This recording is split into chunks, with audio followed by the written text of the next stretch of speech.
حضرت اقدس تھانوی رحمۃ اللہ علیہ فرماتے ہیں کہ انہوں نے ایک بہت کسی ذہین بچے کو دیکھا، اس کو بلایا کہ آپ کو انگریزی پسند ہے یا عربی پسند ہے؟ اس بچے نے کہا مجھے عربی پسند ہے۔ حضرت نے کہا بھائی کیوں؟ کہا خدا تعالیٰ کی جو کتاب قرآن مجید ہے وہ عربی کے اندر ہے، تو مجھے اس وجہ سے عربی پسند ہے۔ تو وہ کہنے لگے کہ عربی پڑھو گے تو کھاؤ گے کہاں سے؟ بچے پتہ کہ آگے سے کیا کہتا ہے؟ وہ کہتا ہے کہ جو بندہ عربی پڑھتا ہے وہ خدا کا ہو جاتا ہے، اور جو بندہ خدا کا ہو جاتا ہے وہ کبھی بھوکا نہیں مرتا۔ اور حضرت کہنے لگے کہ جو عربی پڑھنے والا ہوتا ہے وہ تو لوگوں کی نظر میں ذلیل ہوتا ہے، اس کی تو کوئی عزت ہی نہیں ہوتی۔ تو بچہ کہنے لگا کہ ذلت تب ہوگی جب وہ لوگوں سے مانگے گا، جب اس نے مانگنا ہی اللہ تعالیٰ سے ہے تو اس کی عزت کے اندر کمی کیسے آئے گی؟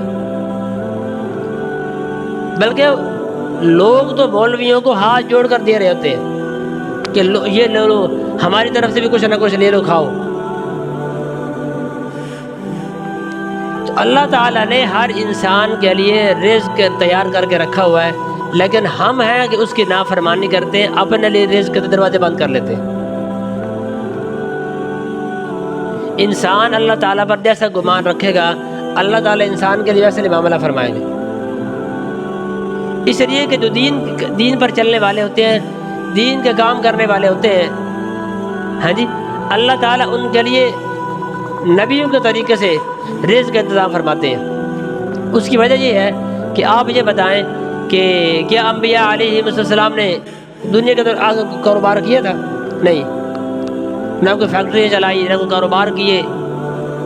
انبیاء کے ذمے جو کام ہوتا ہے اس کام کو کرتے تھے، کھلانا پلانا اللہ تعالیٰ کے ذمہ وہ کرتا تھا۔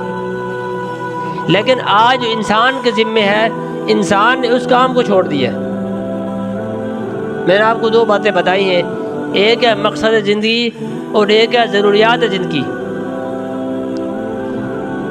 مقصد زندگی انسان کی یہ ہے کہ عبادت کرے، یہ انسان کی زندگی کا مقصد ہے، انسان کی پیدائش کا مقصد ہے، انسان کو اس وجہ سے پیدا کیا گیا ہے۔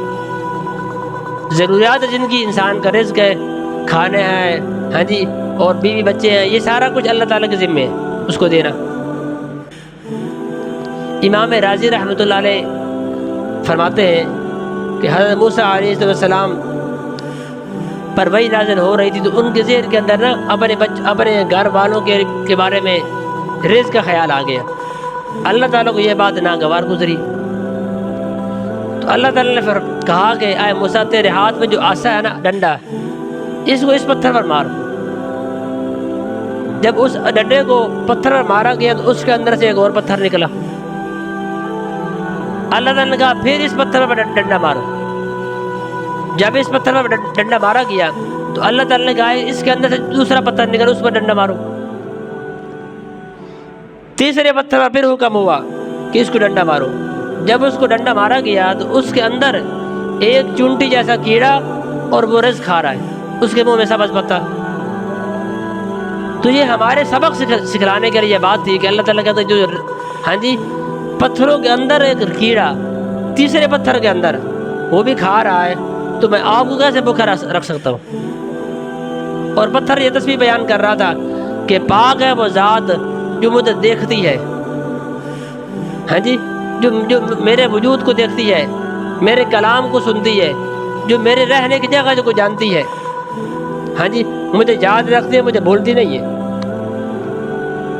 تو یہ اس کیڑے کے کلمات تھے، اللہ تعالیٰ کی تسبیح بیان کر رہا تھا۔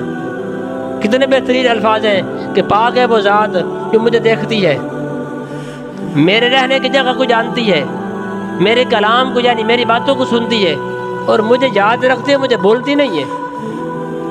اگر یہ باتیں ہم اپنے اندر بٹھا لیں تو کتنی اچھی بات ہے۔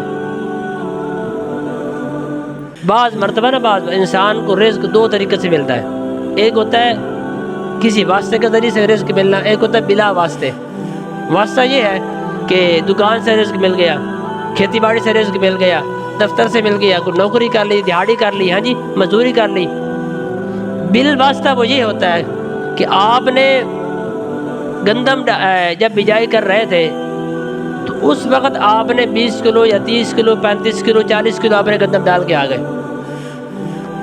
اب آپ کا ذہن میں یہ 40 من نکالا کافی ہو جائے گا.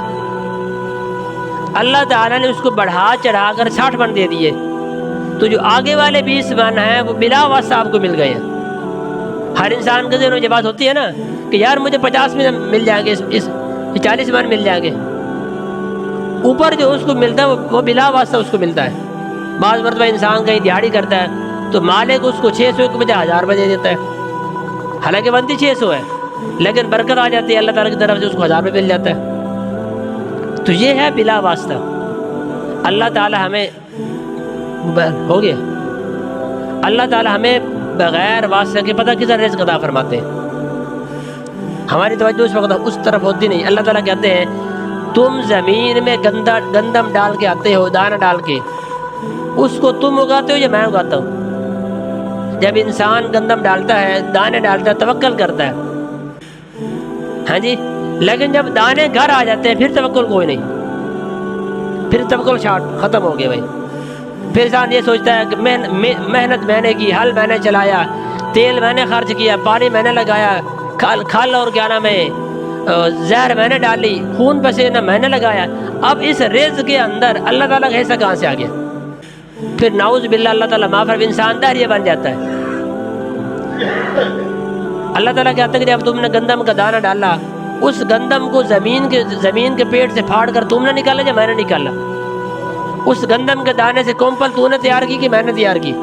پھر کومپل تیار ہوئی، پھر طاقتور بنی، پھر اس کے اوپر سٹا لگا. ایک دانے کے بنی سے کتنے ذریعے آپ کو دانے ملتے ہیں؟ کبھی گن لینا آپ کو، ایک سٹے کے اوپر دانے کتنے لگتے ہیں. اتنا رزق جب لے کر انسان آتا ہے تو اللہ تعالیٰ کہتا ہے کہ جو میں نے آپ کو بڑھا چڑھا کر رزق دیا ہے اس میں سے میرا حصہ بھی نکال لینا. پھر انسان کو اپنے خرچے یاد آتے ہیں. تو جب تک انسان اللہ تعالیٰ کے حکموں کو نہیں مانے گا، انسان کروڑوں کے اندر بھی کھیلنا شروع ہو جائے، خوشی زندگی نہیں گزار سکتا. تو پکی بات ہے. اللہ تعالیٰ انسان کو پتہ نہیں کس راستے سے رزق عطا فرماتا ہے. ایک ڈاکٹر صاحب تھے، کوئی آدمی تھا، اس کو کسی نے فون کیا کہ میں آپ کے یہاں مہمان بننا چاہتا ہوں. اس کے کسی دوست نے، ڈاکٹر صاحب چلے گئے ہوٹل پر، کوئی نہ کوئی چیز بنواتے مہمانوں کے لیے، ان کی مہمان نوازی تو کرنی ہے نا. اب آرڈر دے دیا کچھ بنانے کے لیے. ہوٹل سے تھوڑا ہٹ کر کھڑے ہو گئے تو وہاں مزدور لوگ بیٹھے ہوئے تھے. ایک کہہ رہا تھا یار آپ آج کھانا نہیں تو کہاں سے کھائیں گے. دوسرے نے کہا بھی اللہ تعالیٰ کے ذات ہے وہ کھلائے گی ہمیں، اس کے ذمہ رزق ہے. اب ڈاکٹر حضرات یہ باتیں سن کر مسکرا بھی رہے تھے، یہ بھی سوچ رہے تھے کہ ان مسکین لوگوں کا، غریب لوگوں کا اللہ تعالیٰ کے ذات پر کتنا یقین ہے. اتنی دیر میں ان جنہوں نے مہمان بننا تھا، جن لوگوں نے آنا تھا، ان کا فون آیا کہ ہم کسی مجبوری کی وجہ سے آپ کے پاس نہیں آ سکتے. تو ڈاکٹر صاحب نے، اگر ہمارے جیسے کوئی لوگ ہوتے نا تو ہم ہوٹل والوں سے کہتے کہ یار ہمارے مہمان نہیں جا رہے، یہ کھانا ہم لیتے نہیں ہیں. لیکن ڈاکٹر صاحب نے یہ سوچا، انہوں نے وہاں سے کچھ نہ کچھ خریدا اور لے کر ان مسکینوں کو دے دیا. ان کے ذہن میں یہ خواب و خیال بھی نہیں تھا کہ اتنا بہترین رزق ہمیں ملے گا. ان کے ذہن میں یہ تھا کہیں سے سوکھی روٹی مل جائے، اچار کے ساتھ مل جائے، لسی کے ساتھ مل جائے، ہاں جی، چٹنی کے ساتھ کہیں سے کھانا مل جائے، پیٹ بھر جائے. لیکن جنہوں نے اللہ تعالیٰ پر یقین کیا، توکل کیا، اللہ تعالیٰ نے اونچی شان والا رزق عطا فرمایا. تو یہ ہے توکل، یہ ہے اللہ تعالیٰ کے ذات پر اعتماد. تو ان ساری باتوں کو کرنے کا مقصد یہ ہے کہ ہمارے دل کے اندر اللہ تعالیٰ پر توکل آ جائے، اور جب اللہ تعالیٰ کا حکم ہمارے سامنے آئے پھر ہمیں یہ باتیں محسوس نہ ہو کہ میں اللہ تعالیٰ کے راستے میں دوں گا تو میرا کام ہو جائے گا. نہیں، یہ کبھی نہیں ہو سکتا. جس انسان نے اللہ تعالیٰ کے راستے میں دینا شروع کر دیا وہ انسان کبھی کمزور ہو ہی نہیں سکتا. تو عرض کرنے کا مطلب یہ ہے کہ ایک تو انسان اپنے مقصد زندگی کو پہچانے، اور دوسرا اپنی ضروریات کو اللہ تعالیٰ کے ذمہ لگا دے. اللہ تعالیٰ مجھے بھی، آپ کو بھی، ہم سب کو عمل کرنے کی توفیق عطا فرمائے. سبحانک اللہم و بحمدک، نشہد ان لا الہ الا انت، نستغفرک.